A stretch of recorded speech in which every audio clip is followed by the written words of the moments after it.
The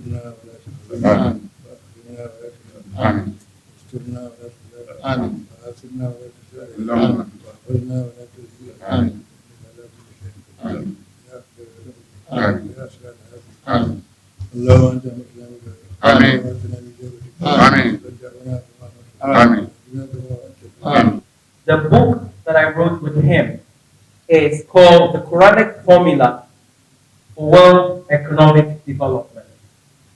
Quranic Formula for World Economic Development. Most people don't know that the Quran gives guidance, scientific principles, rules for everything, including the economy. A lot of people are ignorant, including Muslims, of what the Quran says, how we should live to create the great economy. So this book actually tells us what the Quran says, not what I say or the Sheikh says, or anybody says, what the Quran says. So we want to give it to the world, introduce it to the world, and because the Sheikh is not very well, we hold the book, introduce it, and then the Sheikh may depart. And then we will discuss this after he departs. But the point is, the Quran says, if you want to have the good economy, you must know good, knowledge. Then the Quran says, it's not enough to know, you must act for good, action. But it's not enough to know and to act, you must love good. So the Quran says, Hasana, enjoy the things of the world that God has given to you. If you know good, you do good, and you love good, then you will create that economy that is good for you. But if you don't know good, or even if you know, you don't act for good, or even if you act, you don't enjoy for good, how can you create? How? So, know, do, and love the good is the formula that the Quran provides for the economy. And this is what the Sheikh and I have written. So, please, at his age, to be able to be active and still teaching and spreading the word, we should say glory to God. Everybody say glory to God. Glory to God. And then Islam will say, Alhamdulillah. The Muslims, let me hear you. Alhamdulillah. لا يكلف الله نفسا إلا وسعها لها ما كسبت وعليها ما اكتسبت ربنا لا تؤاخذنا إن being can talk, and a human being can talk, and he has knowledge, and the knowledge that Allah has given human being is what differentiates human being from all creatures of Allah. And the knowledge makes man number one on the planet. And to know this is very important for a human being. The difference between a human being, a knowledgeable human being, and a human being who has no knowledge is just, excuse me to say, like an animal and a human being. Because if you have knowledge, you have it all. The Quranic Kareem is my proof. The Quranic Kareem is the evidence. In the Quranic Kareem, I want to bring an example. There is a chapter dedicated to Sayyidina Yusuf alayhi salam. Sayyidina Yusuf is Joseph in the Bible. Sayyidina Yusuf is a Nabi. Allah told Prophet Muhammad through Jibreel alayhi salam, yes, the Jews will come to you and ask you about Yusuf. So this is the story of Yusuf. So Jibreel alayhi salam narrated to Prophet Muhammad about Joseph in the Quran. Listen to this. In the third verse, now, it's okay, it's not good.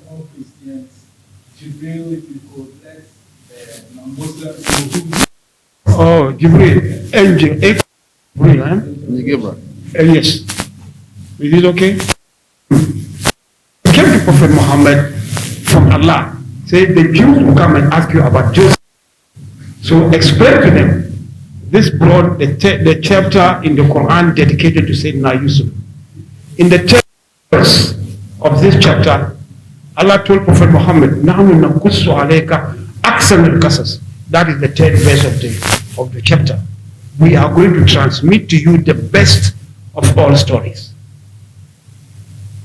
And the verse 100 said, because he was knowledgeable, he left his throne. He stood up, he knelt on his knees because he had knowledge. And he had the foresight that after death, there is going to be a problem. And he asked Allah, Rabbi kad ataitani min al-mulk. My Lord, you have given me power. You made me a king. وَعَلَّمْتَنِي مِنْ تَعْوِيلِ الْأَحَادِيثِ. And you have made me knowledgeable. فَاطِرَ السَّمَاوَاتِ وَالْأَرْضِ. You are the creator of heavens and earth. أَنْتَ وَلِيِّي. You made me, you created me. Now he's going to ask Allah what, because he knows he has to ask because he's knowledgeable. Anta wali, he said, Tawaffani Musliman. Tawaffani Musliman. Let me die a believer. Let me a Muslim. Walhikni bisalihin. And join me with the good people. This is knowledge. And the Quran says again, هل يستوي الذين يعلمون والذين لا يعلمون. Those who know and those who will not be the same. So if you are a human being on this planet, my brother, try to fight illiteracy and ignorance and be knowledgeable. Prophet Muhammad sallallahu alaihi wasallam said,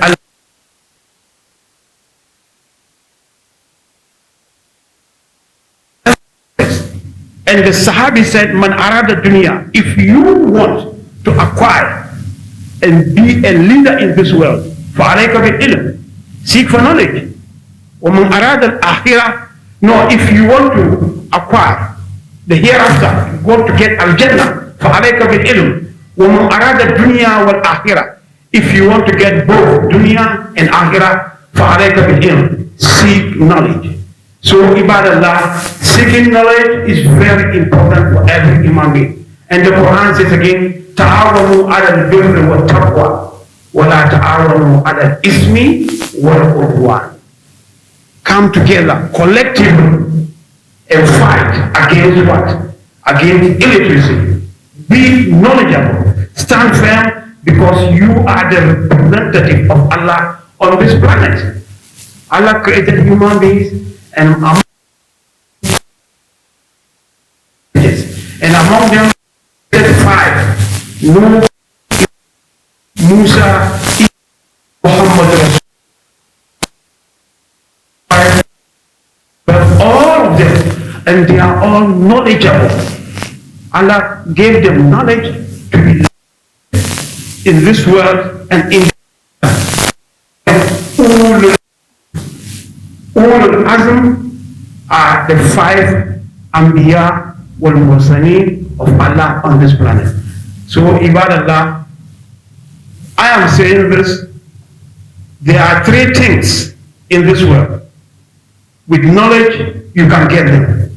Number one, know what is good. لا تستوي حسنة ولا سيئة ادفع بالتي هي أحسن.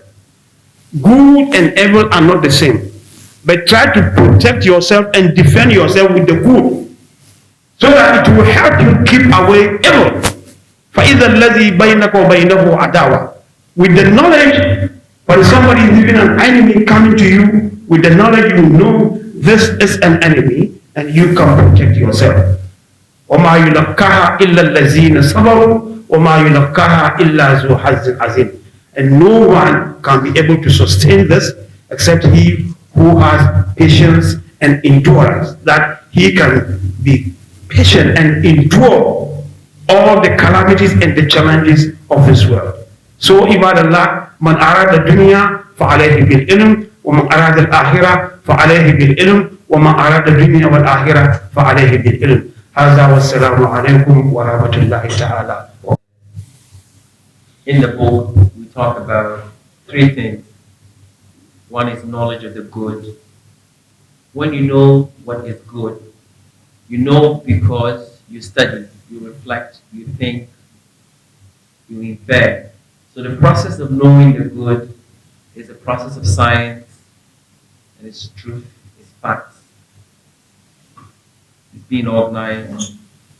And then the Quran says that When you know good, you should do good. If you want to test what you have learned, you have to act out in reality. Because if it doesn't work, then it's not true, it's false. And if it's false, then it's not good. So when you know good, because you infer, because you think, you reflect, then you should test it out by action. But action is not just to test, it's also how we live in the world. It's through action. Everything that you see around you is action. So good action from good knowledge is key to live a good life, to be able to enjoy the love of God and therefore to be grateful. You have to enjoy the good. So the Quran says, eat of the good things God has provided and pray, Lord, give us good in this world and good in the next world. So good is good is good. But we have a world in Ghana and around the world where, especially in the Muslim communities, a lot of people know the Quran or they read the Quran and they know Islam or they read things about Islam. But if you look at lives in practice, they live lives of chaos, life of poverty, life of ignorance, and there's no advancement. And things are not better. I was talking to Sheikh before we started the program. He and other leaders are making excellent efforts to make a difference. The problem is so much, and you can not count on government to solve all your problems for you. It means we have to start getting people to take care of themselves. And we propose a reform of education so that every child who goes to school will not only have technical sort of theoretical skills, but will have practical technical skills. Not everybody is going to be a lawyer or an engineer or so-called graduate. But if you go to school at the Makaranta level and you learn sewing or electrician work or mechanic work or carpentry or hairdressing, whatever, then even if you don't get a job from government or you don't become a graduate or if you have difficulties in life, you can survive. So we need to add knowledge of the good, practical knowledge of the good, practical skill knowledge of the good.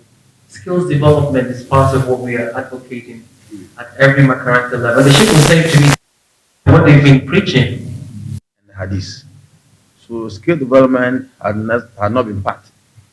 But nevertheless, formal education, we have English and Arabic. That's what, of course, Islamic education unit. We incorporated so that to make good with this Makaranta or Madrasa. But at the point in time, it was only limited to Makaranta. The government of the day and the ulama, the Muslim scholars, realized that there was a need to also incorporate the formal education into that. And so that brought into being the Islamic education unit. But when you take of skill development, that has not been part.